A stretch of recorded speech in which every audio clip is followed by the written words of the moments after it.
Vivo বাংলাদেশের বাজারে একটার পর একটা নতুন প্রোডাক্ট লঞ্চ করতেই আছে। তো আজকে ভিভো y33s একটা ফোন লঞ্চ করে দিছে। তো এটা এমন একটা দামে লঞ্চ করছে যেটা এই দামে অন্য কোনো কোম্পানি এরকম ভেরিয়েন্টটা দিতে পারতেছে না।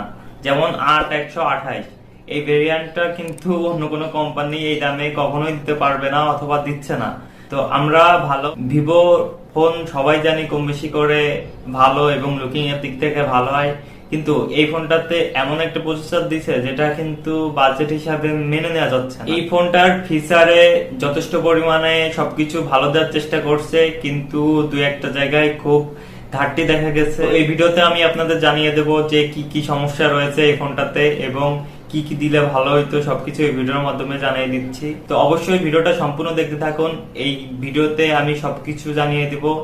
প্রথমত এই ফোনটা লুকিং এ কিন্তু অনেক ভালো করছে ভিভোর, সবাই কিন্তু জানে লুকিংটা অনেক ভালো হয়। এবং এই ফিচারে দিছে হলো অ্যান্ড্রয়েড 11 এর আপডেট, এবং ক্যামেরাতে দিছে হলো মেইন ক্যামেরাতে 50 megapixel plus 2 megapixel plus 2 megapixel, এবং সেলফি ক্যামেরাতে দিছে হলো 16 মেগাপিক্সেল। এটাতে কোনো সমস্যা নাই, সবকিছু ঠিকঠাক দেওয়ার চেষ্টা করছে। এবং ডিসপ্লেতে দিচ্ছে হলো 1080p থেকে 2400 ইন্টু আইপিএস ডিসপ্লে, যেটা মোটামুটি রেঞ্জের একটা ফোনে দেয়া থাকে। তো সেই হিসাবে যথেষ্ট পরিমাণে ভালোই, একদমই খারাপ বলা যাবে না, সেই হিসাবে ভালোই আছে। তো তারপরে এটাতে দিছে হলো প্রসেসরটা G80 প্রসেসর।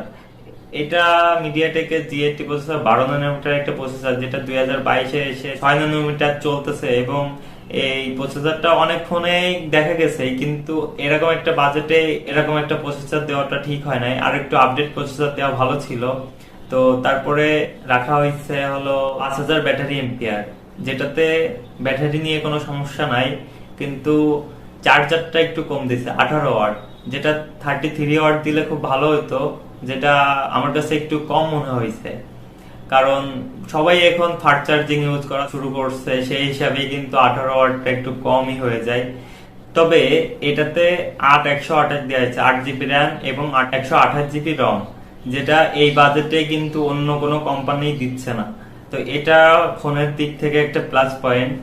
তো সেই হিসাবে যদি আপনাদের মনে হয় এই ফোনটা নেওয়া ঠিক হবে তাহলে অবশ্যই নিবেন, কিন্তু এখানে আরেকটা কথা আছে, আপনারা যদি গেমার হন তো গেম খেলার জন্য এই ফোনটা দয়া করে নিবেন না। এই ফোনটাতে যথেষ্ট পরিমাণে ভালো চলবে না।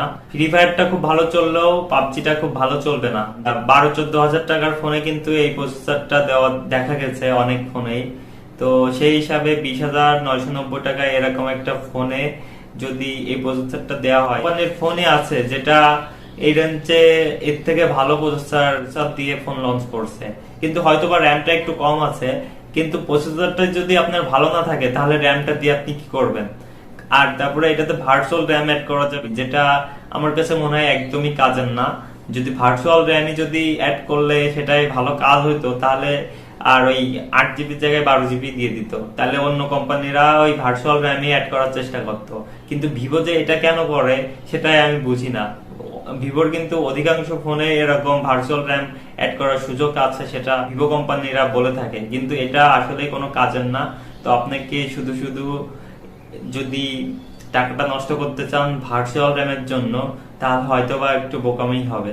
তো ভিডিওটা এতটুকুই। যদি আমার ভিডিও ভালো লেগে থাকে তাহলে অবশ্যই সাবস্ক্রাইব করে রাখবেন এই চ্যানেলটা, আর যারা যারা এখনো লাইক করেননি তারা অবশ্যই লাইক করে দেন।